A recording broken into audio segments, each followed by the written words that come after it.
Welcome back to episode number 50 of our Tranmere Rovers Road to Glory career mode.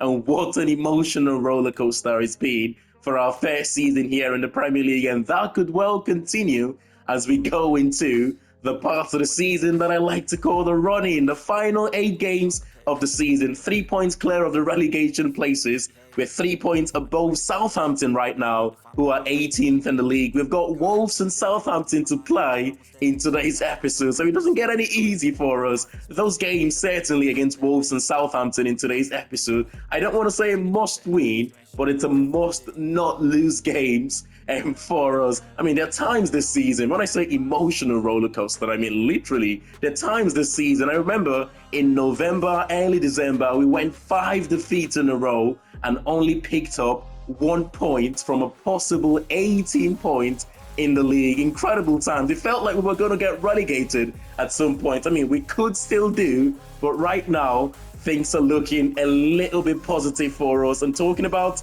positivity, our next 5 games, we've got Crystal Palace, Brentford, Wolves, Chelsea, and Southampton. So some tough games coming up for us there. And at the same time, we will have the opportunity to face teams that are in and around us. Let's take a look at our A-Pros. I think the final Youth Academy and scout reports for the season as well. And starting in Croatia, where we have been focusing on midfielders Petrovic, we have been scouting for quite a while now. We will sign him into the academy. He's got decent potential. Just his starting of a row, I'm not quite keen on. But since it's the final month of Youth Academy scout reports, we might as well sign them into the academy. Exactly the same for Pavlovic, and we will do the same for Vinsky here, who is just 14 years of age. The rest of them, we will get rid of. And now in England, where we have been scouting for goalkeepers, Leo Bacon, we will sign him into the academy. Again, for the same reason, potential looks quite good. The rest of them, I was thinking maybe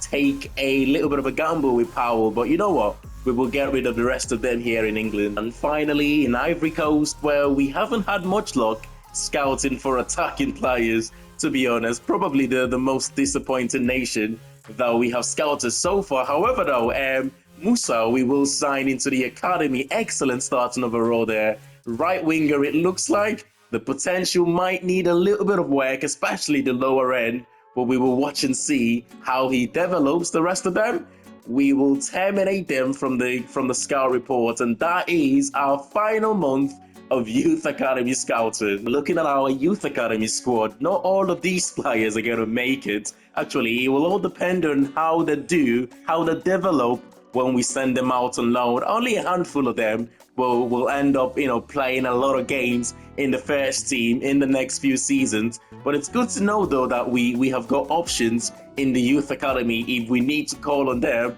Branislav Jankovic, I do like the look of this kid. I cannot wait to promote him and send him out on loan. 91 to 94 potential, 60 starting overall. As soon as we send him out on loan, I believe he's going to get a massive upgrade. The same with a couple of other players in the Youth Academy, but we are looking good right now in terms of academy prospects in the next few seasons.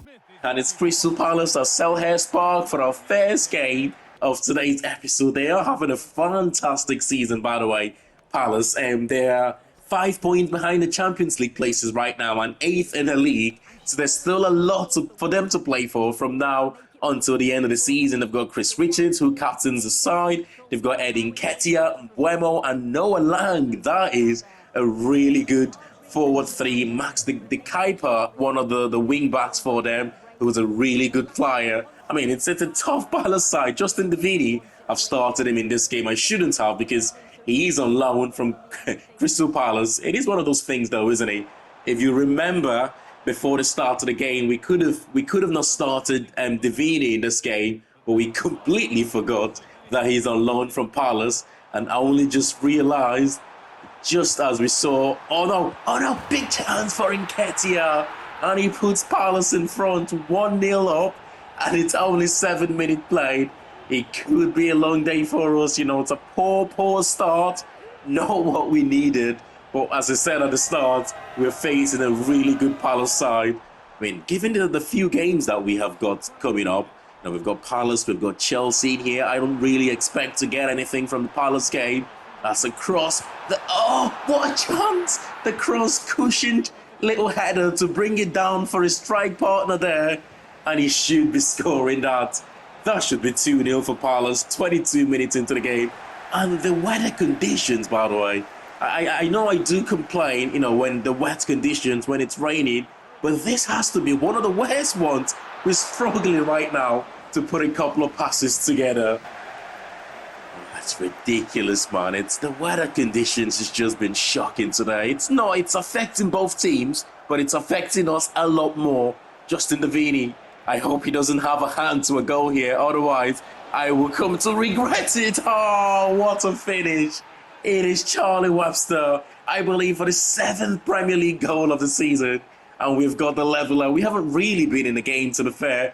It's been all Palace, but the first opportunity we create, of course, Charlie Webster finds the back of the net.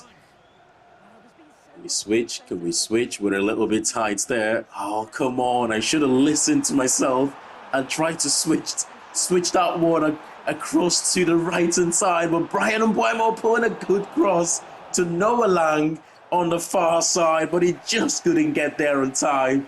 That surely would have been the second goal for Palace, but substitution for them in Ketia, Vlahovic coming on. To have Vlahovic on the bench for Palace and Nketiah leading the line for them. Two really good strikers at this level. What a block from Humphreys. You can see why they are in the sort of position that they are right now in the league and chasing for top 4. Excellent Palace side. There's some of the players that have come off the bench for them. Noah Lang was just taken off there. They've got Mbeumo. They've got, like I said, Vlahovic coming on. These are better quality than the players coming off the bench for us here to try and make the difference. They've also now brought in Borja Sainz, who I believe they would have signed from Norwich. That's straight into the hands of the goalkeeper. That is it. We did manage to hang on to the point here. Massive point for us, At this stage of the season, every point is important. And to get that from a team that are fighting for the top 4 right now, I'll definitely take it. Wolves and Southampton, those are the games that we need to win. And up next for us here is Brentford. Unlike Palace, they're not doing too well in the league and could still be dragged into the relegation fight right now, sitting mid-table at the moment. And Brentford, I believe, this is a team that we faced in our first ever Premier League game at the start of the season, and it was a 1-0 defeat on the day. I do think we have improved a lot ever since we faced them. This is a game that I do believe if we play to our strength, if we play to our potential, we could get something out of this game. Colomwani leading the line for them. They've got Joao Pedro in the team. They've got Jack Grealish in the team. It's crazy, You could go to every Premier League team right now and pick a player that is, 85, 86 rated. It's the AI squad building can be ridiculous at times, but it's one of those that, here's Harvey Vale. Can he squeeze that one in the near post? Oh, it's just off target. It's one of those things that you just have to deal with, isn't it? To know every team you face will have a world-class player there. It's been a boring game, this one, 50 minutes into the game, other than the Harvey Vale's chance, which seems to be the best opportunity of the game so far. Yeah, Joao Pedro finds Kuhn. What a save. For the first time in this game, Brentford have asked us a question in the attacking phase. It's been pretty boring. Both teams playing a game of chess here, try to figure out how to break the other team down. It's been a very boring game.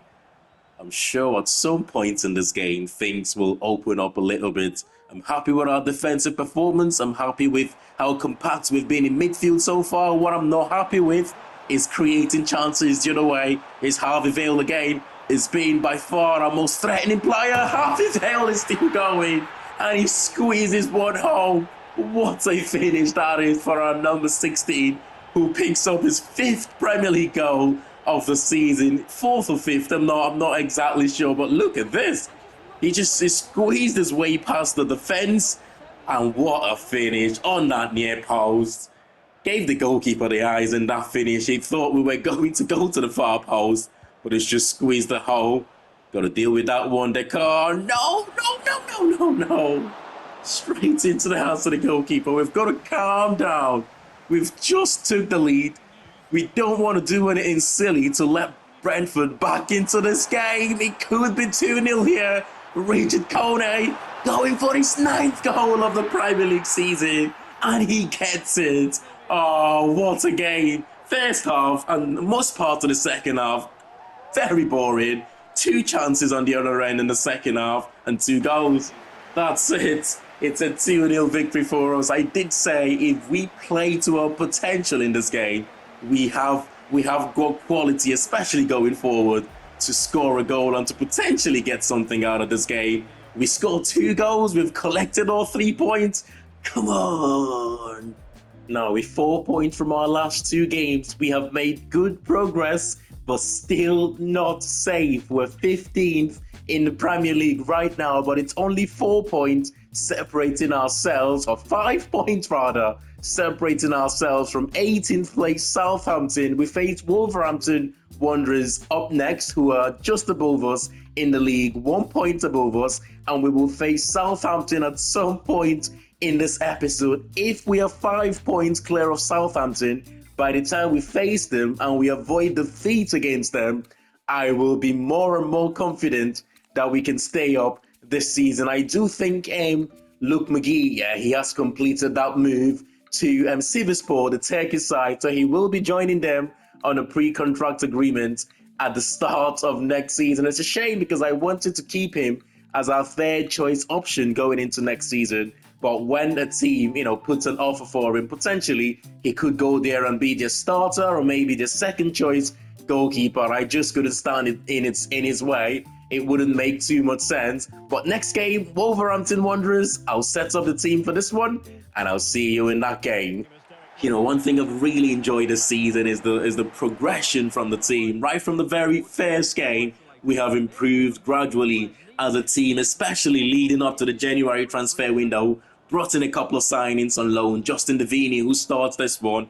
And of course, Scanlon, who is on the bench. He's not played too much, but what he does is give us that strength and depth for when we have to make substitutions in the second half of games. I mean, we did analyze this going into the second half of the season. We conceded a lot of goals as soon as we made substitutions. And that's not a good pass. And it could have only been because the players coming off the bench were not good enough at this level. And having players like Davini come off the bench, Scanlon come off the bench as well, that's better than having the likes of Henry come off the bench, or say the likes of Mulligan come off the bench, who, funnily enough, both players could leave at the end of the season. In the case of Mulligan refusing to accept the new contract in terms of wage parity of the team right now. It's been a scrappy opening 8 minutes here, but Humphreys is going to calm things down, back to Kumitio. I mean, I've really enjoyed the fact that we have progressed gradually as a team, and in the second half of the season, I believe we've picked up more points at this stage than we picked up in the first half of the season. Ansu Fati trying to find the far post there. But if we manage to stay up this season, which it's looking very likely right now, especially if we win this game, that we might just stay up this season.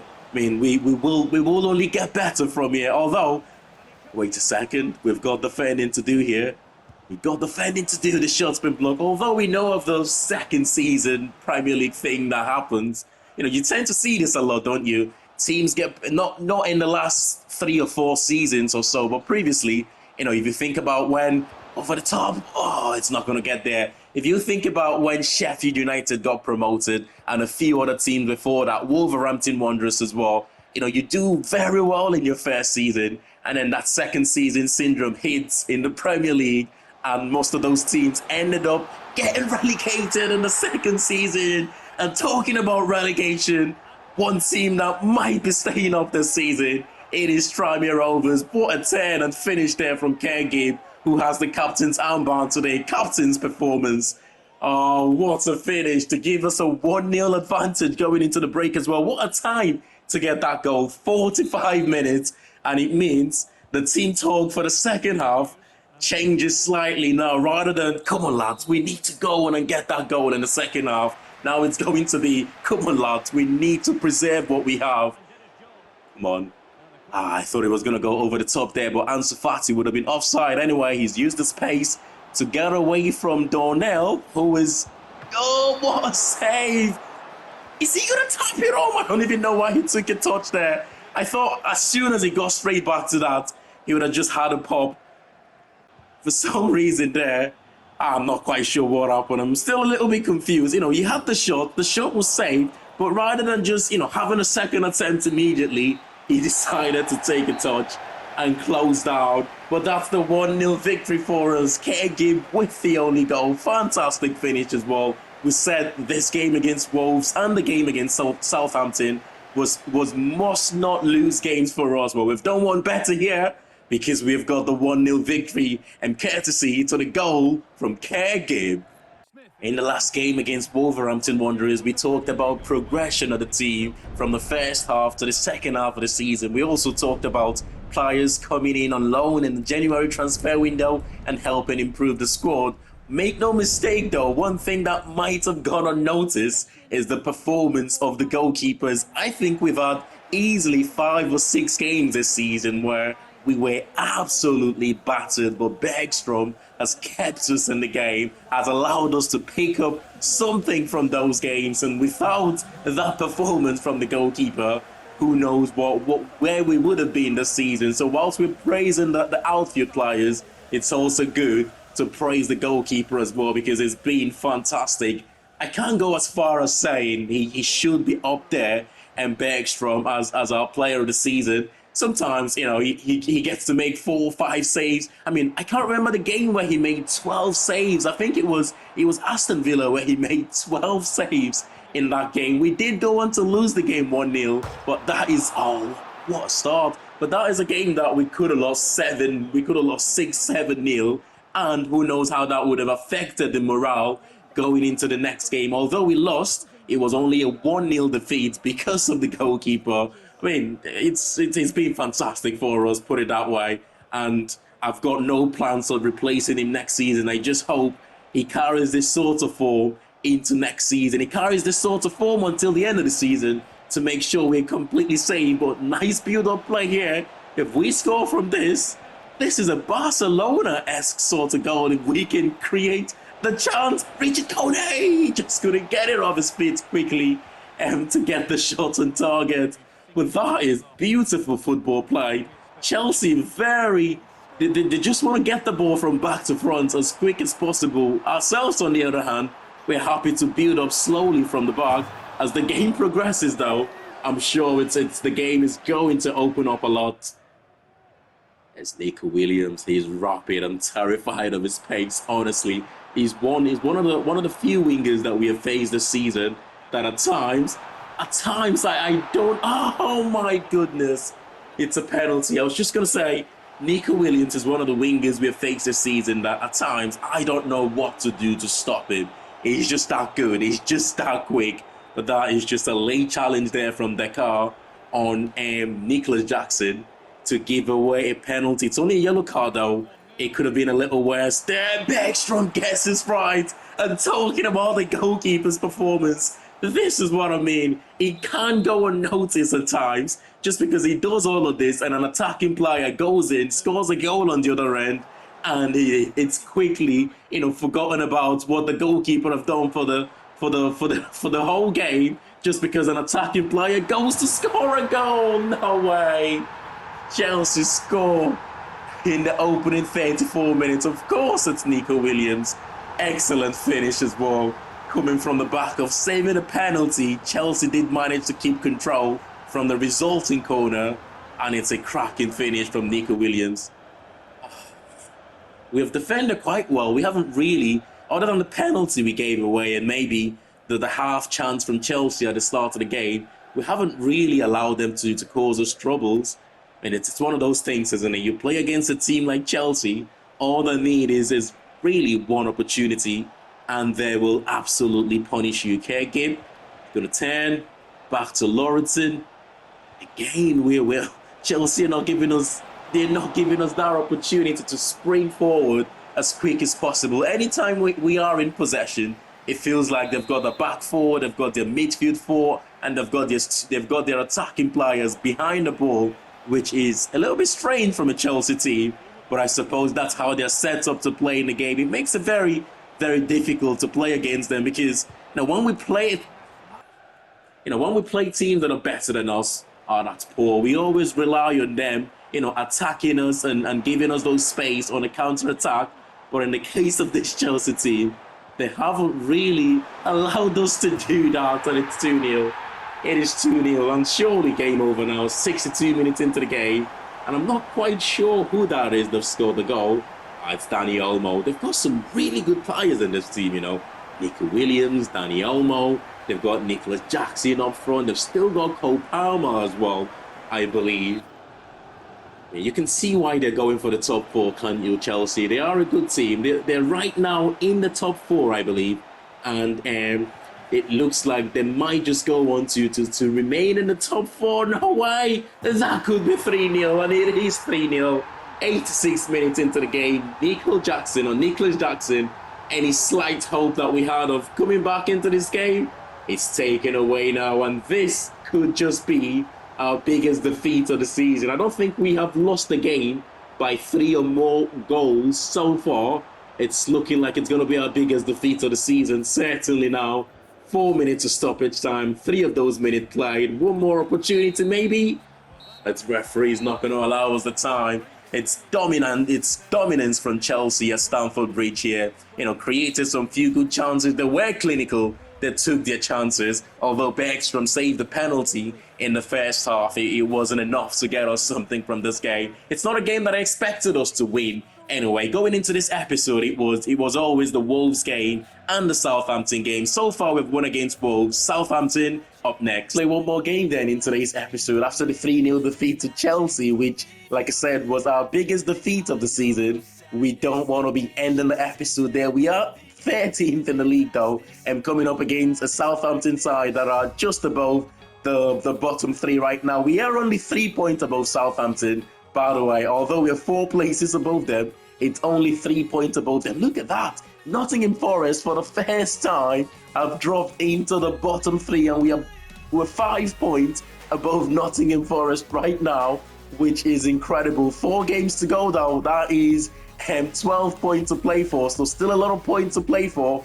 This is a must not lose game. If we win this game, I'm pretty sure we will stay up this season. But if we lose this game, oh my goodness, the final 3 games of the season is going to be an exciting one. Let's put it that way. But let's get into this one. Come on, the Rovers.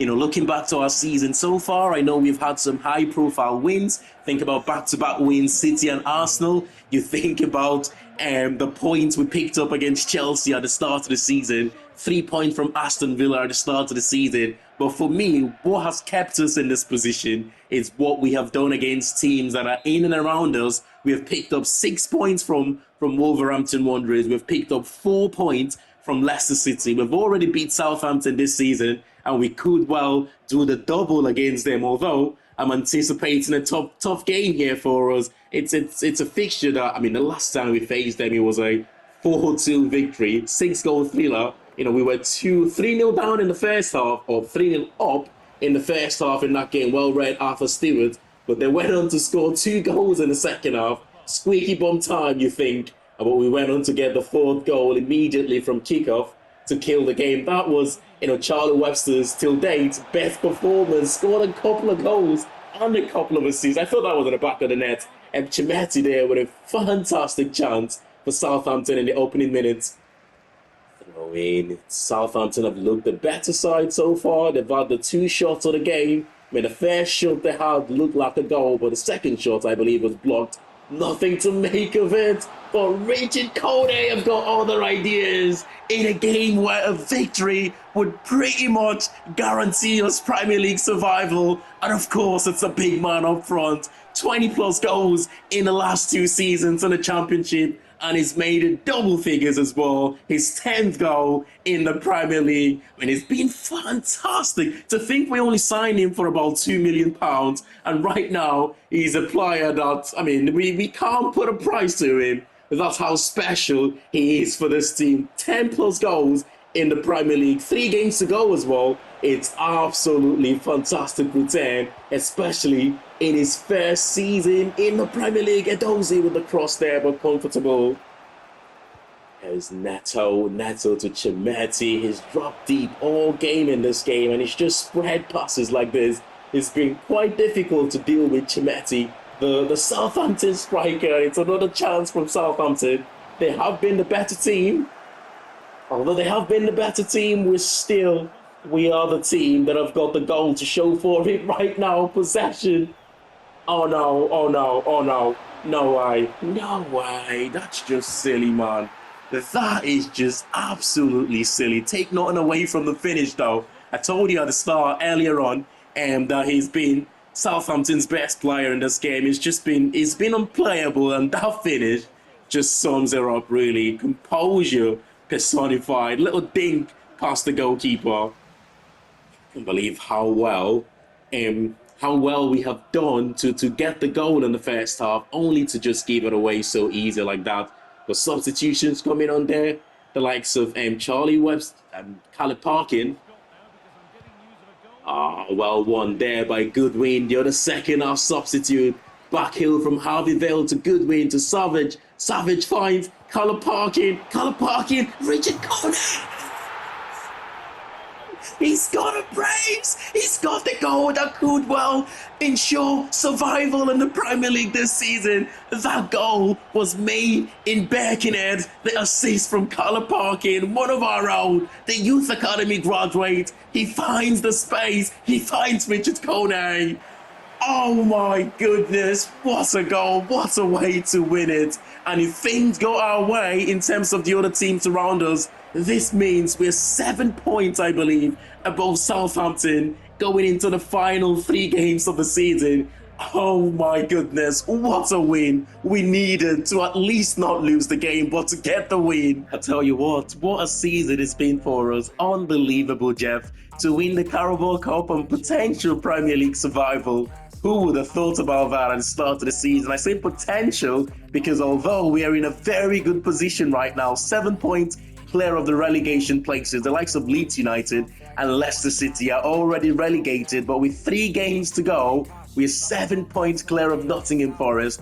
We will have to lose our final 3 games, and you would expect the teams below us to go on and win their final 3 games for us to drop into that bottom 3. It's highly unlikely, but crazy things can happen. We're pretty much safe, but I still think we need a point, at least in our final 3 games of the season. Tough games, by the way, but Tottenham leads the way, 1 point above Manchester City in second, who have got a game in hand. Arsenal are still in the title fight there, you would say, because they are 4 points behind Spurs, and they have got a game in hand themselves. Top 4 is done. Chelsea will finish in the top 4 because they are 9 points clear of Liverpool in 5th, and that is 3 games to go. You know what? Crystal Palace have got a game in hand on Chelsea, so if they win their game in hand, that would put them on 52 points, and that is only 7 points behind Chelsea. So it's not over yet mathematically. Even Manchester United in the same position right now. There might just still be a little to play for the top 4, but I don't see Chelsea losing their final 3 games of the season. But if we stay up this season, next season we can build from there. But smash the like on the video if you have enjoyed this one. Before we end the episode though, let's take a look at the top scorers for the season. We've not looked at this for a while now, and of course it's Erling Haaland. The top 2 teams, Fabio Silva for Tottenham and Erling Haaland on 21 goals. Their Saka have scored 18 goals in the league, and Nicholas Jackson doing quite well. John Duran for Brighton have scored 17 goals. Alejandro Garnacho have scored 13. Manchester United have also got Benjamin Šeško, India in there, Kolo Muani. Do we have any? Yeah, Kone is on the top 17. 11 goals in his first season in the Premier League, by the way. Double figures and 3 games to go. That is a good return for him. But I'll see you all in the next one. Thanks for watching.